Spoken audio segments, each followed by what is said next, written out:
sistematizar, porque é um momento do pensamento, a metáfora é um momento importante, e ela é presente totalmente em todos os pensamentos, né? É uma forma de desenvolvimento do pensamento.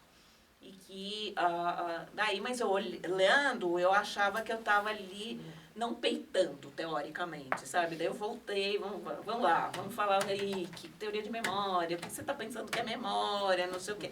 Pequenininho da memória. É bonitinho, mas não está teorizando, não está dizendo. Mas faz parte do processo, eu acho, sabe assim?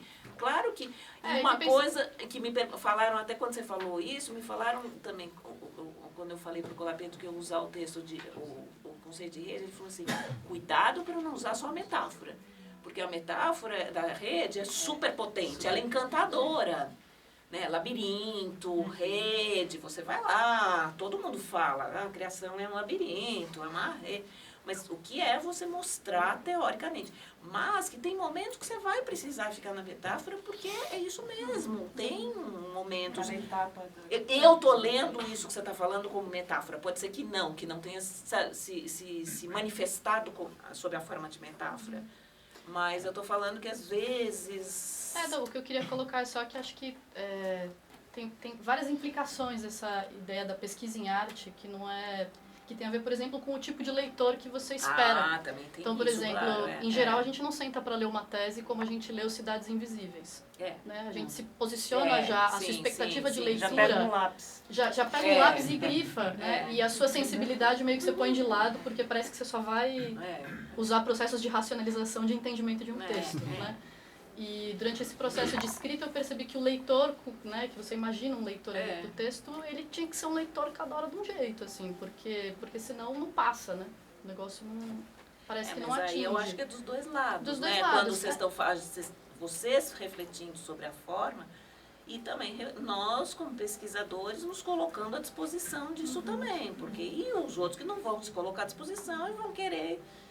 e vão cobrar determinadas coisas que não faz parte desse momento, né, desse tipo de texto que vocês estão tateando, tá todo mundo ali. Nós não temos certo e errado, de jeito nenhum. Tem que escolher uma banca acessível, né? Porque às vezes você vai ter uma banca que vai ler por um viés e falar, isso aqui é um ensaio e não dá. Errado.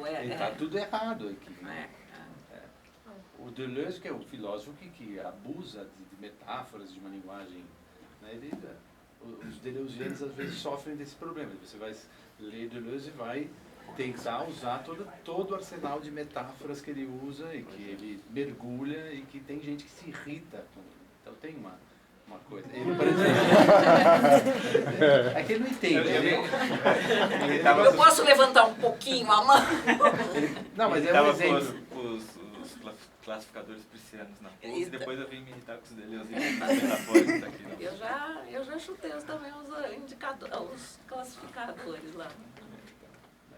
Não, eu acho que não adianta, nós também damos informação como professores, como orientadores, está todo mundo pensando junto ou está se colocando à disposição. Quem não está colocando à disposição, sabe, não está, mas vamos lá, nós não temos uma crença de que tinha certo e errado antes, né? Ok, mas porque também porque tinha um modelinho, se seguia aquele modelinho, era primeiro capítulo, né? Teoria, depois não sei o quê, mas a gente dá assim, qual é o formato? Não sei. Cada texto vai surgir, vai ter o seu formato. Cada orientando, eu não sei quais vão ser os capítulos, não tenho ideia, vai surgindo durante o trabalho. Né? Então, mas também, eu acho que é um momento muito mais amplo, que não é, claro, não somos só nós, tem um monte de teorias que estão por aí, Isso me ocorreu assim, porque a gente tem discutido muito aqui no grupo, por exemplo, o quanto não é resultado de uma tese, ou é um debate que tem a obra artística em si. A gente tem discutido a importância do texto, né? E isso aparece em vários cursos que tem a arte como objeto de pesquisa, então não abrir mão do texto, né? Mas o que eu percebi durante essa feitura do texto foi o quanto o texto também muitas vezes se estetiza, tanto quanto um vídeo ou quanto um áudio ou quanto... Então essa confiança também que a gente tem um pouco na comunicabilidade direta do texto, né, nem sempre se dá, né? Isso não é uma zona tão segura assim. No campo da complexidade, eu penso assim, sabe? Não, tem que tentar ser claro dentro da complexidade, indo para todos esses possíveis caminhos, sim, de tornar aquele texto atraente, né? E claro, para mim, isso daí são, porque é muito fácil você dizer, é complexo e não. Tem que ser claro e atraente, e especialmente que atinja, o meu caso, artistas, sabe? Era o meu ponto de partida. Se o que eu escrevo sobre o artista e o artista não entende, tem erro meu. Eu tenho que estar errada, porque se fica aquela coisa distante, daí a academia e o artista, né, separado. Então, se eu estou tentando fazer essa ponte via o próprio trabalho de vocês, tem que ter algum tipo. Mas isso não é uma história de construção, não é no primeiro texto que a gente soluciona isso. A gente testa, vai, tem, né, essas respostas, e com o tempo também a gente vai achando o jeito da gente de escrever. Também tem isso, não é? Não são os primeiros trabalhos que a gente já... Vocês fazem a mesma coisa, né? No campo artístico é a mesma coisa aí também. A gente vai achando os lugares onde a gente se sente bem, a gente se criticando, essas coisas que eu olho para trás e falo, não, aqui não está claro, olha aqui, né? Então, eu acho que é uma conquista esse texto aí, que a gente vai... E abrindo sim para o sensível, porque não tem motivo para não. Eu faria uma defesa da metáfora, porque às vezes ela traz essa potência da não delimitação das coisas. Sim, e no campo da gente isso é que a memória não só que o fértil ninho da como memória é necessário, feio, né? é que o ninho da memória é feio. Tem caso de caso. Caso de metáfora, caso. Muito fofinho. É fofinho, é fofinho. Ah, eu gostei. Sobe. Gente, não sei se... Acho que a gente poderia ficar horas aqui, eu tenho certeza. Também não queria abusar muito da Cecília.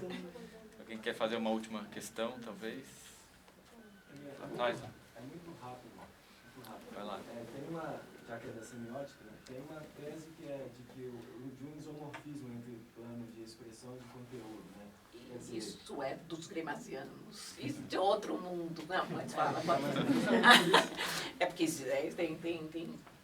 não, faz. assim, de que, dito simplesmente, é de que aquilo que você quer dizer não está separado da maneira como Você disse. Eu acho que isso tem tudo a ver com o que ela estava falando. Isso, Quer dizer, exatamente. quando você vai escrever um texto, às vezes você quer dizer algo e aí você tem que estruturar o texto para produzir aquele efeito, um efeito de conhecimento que não passa simplesmente por um entendimento linguístico.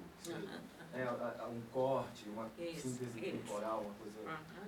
Então, eu queria perguntar isso, tipo, se você se aceita essa tese... Total. Então se aceita, seria uma questão de, quando você produz um texto assim, você buscar uma banca que entenda isso, que tenha disposição para ler dessa maneira. Assim, seria uma questão assim, academicamente, quais são os limites de aplicação dessa maneira de fazer texto? Eu acho que não caindo numa relativização total também, né, do texto. Também existe, né? Também, senão, porque tem uma série de coisas que eu estou tentando explicar este objeto, ele é complexo, preciso, nesse caso, isso que eu acho que você estava falando, é bem a ideia de que se é em rede eu preciso encontrar essas conexões, preciso devolver rede para o leitor, que eu acho que é exatamente, que era isso que você estava falando, mas de uma maneira clara, dentro, sim, se eu estou citando fulano, vai ter todas essas, né, dentro do âmbito de como se cita dentro do ambiente acadêmico. Então, não relativizando que pode ser feito de qualquer maneira, mas porque também daí nós estamos, existe algo, aí também semioticamente falando, existe algo ali que eu estou tentando explicar. É isso que eu falei, se vocês não entendem como artistas, tem erro meu. A mesma coisa desses dados, independente de ser o artista que está lendo. Esses dados estão ali, eu estou tentando entender aqueles dados. Eu acho importantíssimo devolver para o leitor de onde eu tirei aquilo. Se eu estou chegando a essa conclusão é porque fulano disse isso, fulano disse isso, fulano disse isso. Eu devolvo essa fala dos artistas, esses dados dos artistas, para até colocar à prova. Outra pessoa pode falar assim, eu entendi de outra maneira, eu vi um outro aspecto, qualquer coisa assim. Então, isso são as coisas de não relativizar, embora esteja em rede, embora, claro, vai ter um ambiente, vamos dizer, de descoberta científica. Então, do prazer de você estar descobrindo e de passar isso de uma maneira sensível, né? Então, eu não abro mão disso, mas dentro desse ambiente de sim, eu preciso mostrar de onde eu estou tirando. Porque senão pode cair nesse relativismo também do texto, né? Ser simplesmente, sabe o que é problema? Cair na prosa poética. A prosa poética é perigosa, porque daí é um exagero total, né? De ser uma coisa que você... E que às vezes os textos por exemplo, de críticos na hora, né, das exposições, de catálogo de exposição, nossa, não é? Nossa, é assim, é super, super assim, como fala, tipo assim, linhas sensuais. Isso. Linhas, os sensuais, não sei o que, não sei o que, não sei o que. É uma prosa poética, mas que às vezes pode encaixar para qualquer objeto, pode ser, né? Não sai de dentro da própria obra. Então isso eu faço, né? Daí não estou devolvendo de onde eu tirei. Assim, por que eu estou dizendo que eu considero questão da memória relevante? Porque o fulano fala isso, o fulano diz isso, olha aqui, o outro está me ajudando e devolvo sob a forma de documentação, né, no sentido macro de processo, tanto faz, né, a natureza dessa documentação, essa sistematização, mas isso para não relativizar e não cair nessa os adjetivos, e também não cair uma crítica valorativa também. Não, é assim que é. Ele está buscando isso e de que meio que ele está buscando. Então, eu acho que sim, tem que ter, ao menos pelo que eu entendi da sua proposta, nesse caso eu vejo essa leitura. Em rede eu preciso devolver rede. Não dá para eu discutir o acaso e resolver o problema do processo com um aspecto do processo. Esse aspecto do processo está ligado àquele, está ligado àquele outro, está ligado àquele outro. Então, nesse sentido de ser sistematizado. Tem uma coerência, né? De discurso e tentar ser e devolver de onde eu tiro, porque eu acho que esse é o importante, porque daí você põe a prova também para outra pessoa falar, não, porque pode ser isso, pode ser outra coisa também, não é só aquilo, tem outro aspecto. Porque cada fala, cada material, ele vai dando, você vai entrando na complexidade do aspecto. Assim, sei lá. Mas quando você está a descrever, por exemplo, na escrita sobre o som, há muito uma escrita sobre o afeto do som, a sensação que o som me causa. Que tipo de escrita, então, quando a gente está a falar de afetos e sensações, há sempre o risco de cair tipo, na poesia. Estamos a falar de um lugar muito pessoal. Que tipo de balanço é que a gente pode fazer? Eu acho que toda recepção passa pelo sensível. Né? Então, você poder falar desse sensível, musicalmente, né? Falar desse sensível musicalmente. Aí cada um de vocês é a solução que cada um vai ter que achar para suas, mas não é cair só, a questão é só a adjetivação, que, né? Que não vai, porque ela é fácil, ela inebria. Né? E ela pode ser generalizante. Também, isso. Porque também. fica aquela coisa que serve para qualquer coisa. Total. Eu não consegui ver nenhuma especificidade naquele monte de adjetivos. Mas você pode falar disso, mas você pode falar também de outra coisa. E devolve então, música, tem que devolver música. De onde sai, né, essa... Mas então, eu fiquei pensando assim, que em termos que ela estava falando de estetização do texto acadêmico, assim, né? Eu acho que aí talvez teria que pensar de uma maneira talvez um pouco prática e saber quais são os interlocutores que você vai atingir. Para quem você está escrevendo? Porque assim, não adianta você escrever super poeticamente para os interlocutores que não, né, para uma banca que não vai aceitar, você vai estar dando murro em ponta de faca. Então, assim, melhor não mudar o conteúdo da sua fala, mas mudar a maneira de dizer, né? É que a gente não pode também cair no só vai ser, né? Você estava falando um aspecto em determinado momento, porque senão, quer dizer assim, não dizer não pode. É preciso em determinado momento o texto caminhar para esse lado. Mas devolvendo de onde você tira, você dá materialidade do sensível. Né? É não ficar só nesse... é difícil a gente generalizar também. A gente está falando sem materialidade, assim, né? O que é ser estético, o texto, né? Não sei, é meio geral.